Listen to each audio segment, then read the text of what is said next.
नमस्कार. आज ना आपण झटपट चकली पाहूया. दिवाळीच्या वेळेस आपण सणासुदीला तर खमंग भाजणीची चकली पाहतो, पण ऐन वेळेस कधी-कधी काय होतं, भाजणी करायची राहून जाते कामाच्या घाई-गडबडीमध्ये. तेव्हा ही झटपट चकली आपण नक्की बनवू शकतो. अगदी उत्तम पर्याय छान आहे. तर इथं मी एक मोठा बाऊल असं चुरमुरे किंवा मुरमुरे घेतलेले आहेत. हे बारीक केल्यानंतर 1 वाटी असं आपलं पावडर बनते. तर हे मुरमुरे मी उन्हामध्ये वाळवून घेतलेले आहेत. भाजत बसायची गरज नाही आणि छान मिक्सरला बारीक होतात. तर आता त्याच्यासाठी मी 2 वाट्या गव्हाचं पीठ घेतलेलं आहे. हे चाळून घेतलेलं आहे गव्हाचं पीठ, बारीक चाळलेलं गव्हाचं पीठ आहे 2 वाट्या. तर 1 वाटी आपल्याला मुरमुरीची पावडर आणि 2 वाट्या गव्हाचं पीठ. तर हे गव्हाचं पीठ आपल्याला कुकरला शिजवत बसायची गरज नाही. फक्त पातेल्यामध्ये पाणी गरम करायचं, स्टँड ठेवायचं, त्याच्यावर हे असं ठेवून झाकून आपल्याला 15 मिनिटं हे मीडियम गॅसवर छान पीठ असं उकडून घ्यायचं आहे. आणि उकळल्यानंतर त्याच्या काही गाठी वगैरे होत नाहीत, फोडायची गरज पडत नाही आपल्याला. आता ही मुरमुऱ्याची पावडर अशी आपली मिक्सरला चांगली बारीक झालेली आहे. आणि ही याच्यापेक्षा बारीक होत असेल तर करू शकता. अशा पद्धतीनं करायची. आता बघा 15 मिनिटं मीडियम गॅसवर हे पीठ आपलं छान शिजलेलं आहे. आणि हे आता 5-1 मिनिटं तसंच गरम पाण्यात ठेवायचं, आणखीन चांगलं उकडलं जातं ते. आणि आपल्याला कुकरला शिजवल्यानंतर त्याचा असा गोळा तयार होतो, कपड्यामध्ये जर शिजवतो तर आपण तो. पण इथं काहीच गरज नाही. हे पीठ असंच्या असं सुट्टं राहतं. एवढं करायचं आहे की हे पीठ आपल्याला गरम गरमच मळायचं आहे, थंड होऊ द्यायचं नाही हे पीठ.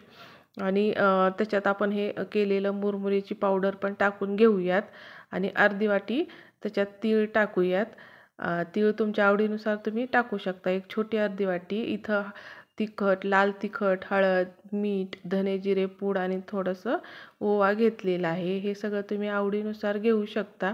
आणि कोमट पाण्यामध्ये हे पीठ आपल्याला मळून घ्यायचं आहे. थंड पाण्याचा वापर करायचा नाही, म्हणजे छान असं पीठ मळलं जातं. जरा पोळत असेल तर थोडंसं थंड होऊ द्यायचं, कारण गरम खूप आहे हे पीठ. आपण 15 ते 20 मिनटं छान शिजवून घेतलेलं असल्यामुळं हे गरम असतं, त्यामुळे हाताला पोळू शकतं.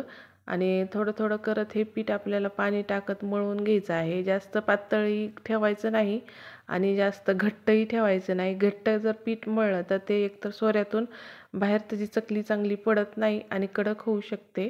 आणि पातळ करायची नाही, नरम पडते पातळ पिठाची चकली. त्यामुळं या पद्धतीनं पीठ थोडं थोडं पाणी करत चांगलं चुरून घ्यायचं आहे. चांगलं चुरायचं म्हणजे सोऱ्यातून एकसारखी आपली चकली पडली जाते. आणि 5 ते 10 मिनटं तरी पीठ झाकून ठेवायचं, म्हणजे आपल्याला आणखीन अंदाज येतो याच्यामध्ये पाणी किती आपल्याला वापरायचं आहे ते. आता थोडंसं मला घट्ट वाटतंय, तर थोडंसं मी पाण्यात हात लावून परत आणखीन थोडंसं एक झाकून ठेवते. आणि परत हे 5 मिनिटांना आणखीन अशा पद्धतीनं हे पीठ आपलं तयार झालेलं आहे. सोऱ्याला चांगलं तेल लावायचं आणि पाहिजे तेवढा गोळा तुम्ही त्याच्यामध्ये घालायचा, फक्त दाबून घालायचा. जेवढा तुम्हाला घालायचा आहे तेवढं. असं 2 गोळे नाही ठेवायचे, एकच गोळा करायचा आणि जेवढा होईल तेवढा खाली दाबायचा. नाहीतर मग चकलीचे तारा अशा तुटल्यासारख्या पडल्या जातात. त्या पद्धतीनं असं त्याच्यामध्ये घालून घ्यायचं. आणि ही चकली आपल्याला छान अशी सोऱ्यातून पाडून घ्यायची आहे. आता बघा इथं छान अशी चकली आपली न तुटता तयार झालेली आहे. या पद्धतीनं जर वाटलं तुम्हाला थोडंसं आपल्याला जड जातंय, तर थोडंसं पाण्याचा हात आणखीन त्या पिठाला तुम्ही लावून हे करू शकता. असं हाताला आपल्या त्रास होणार नाही इतपत हे पीठ मळायचे. आणि दोन्ही टोकं छान असे, आतलं टोक आतमध्ये आणि बाहेरचं टोक बाहेर, अशा पद्धतीनं हे जोडून घ्यायचं, म्हणजे चकली तेलामध्ये सुटत नाही. आणि तेल जास्त कडकडीत गरम नसावं आणि थंडही नसावं. मीडियम गॅसवर तेल गरम करायचं आणि उलटण्याच्या साहाय्याने अशा चकल्या सोडायच्या, म्हणजे तुटत नाहीत तारा आणि अलगद आपल्या चकल्या तेलात पडल्या जातात. आणि चकली जास्त गरम तेलात तळायची नाही. आपल्याला वाटतंय तळली, पण ती आतून तशीच नरम राहते आणि त्या चकल्या परत लगेच ह्या वातड होऊन जातात. त्यामुळं चकली तळताना 2-3 मिनटं तरी चांगला वेळ द्यावा लागतो. त्यानंच चकली आपली शेवटपर्यंत डब्यामध्ये कुरकुरीत राहते. एक जरी चकली चांगली तळली गेली नाही आणि ती डब्यात भरली गेली तर इतर चकल्याही नरम पडतात, वातड होतात. त्यामुळं चकल्या सगळ्या चांगल्या तळून घ्यायच्यात. वाटलंय तुम्हाला चकली एखादी तळी नाही तर डबल तळा, पण तशाच चकल्या भरायच्या नाहीत. सगळ्या चकल्या एकसारख्या तळून घ्यायच्या आहेत आणि यानं चकल्या पाहिजे तितक्या दिवस आहे अशा राहतात. या पद्धतीनं लालसर थोड्याशा होईपर्यंत चकल्या तळून घ्यायच्या आहेत.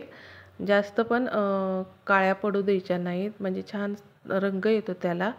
आता ह्या सगळ्या चकल्या मी अशाच तळून घेतल्या आहेत. अशा पद्धतीने नक्की करा. व्हिडिओ आवडला तर लाईक, शेअर, सबस्क्राईब जरूर करा. धन्यवाद.